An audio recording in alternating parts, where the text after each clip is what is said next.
Hi friends, today we will talk about how to fix or how to solve the problem of Coinbase. We click on settings, then here we click on apps, default apps, app settings.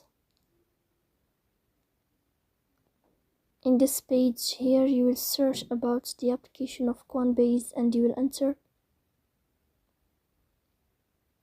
Here in this page of app info, you will click on first stop and you will click OK. Here you will enter to the window of storage. Then we click on clear cache. In the end you will turn off your phone and you will wait a moment to restart your phone again to fix that problem. So that's all. Don't forget to support us by like and subscribe. See you next time and thank you for your watching and your attention.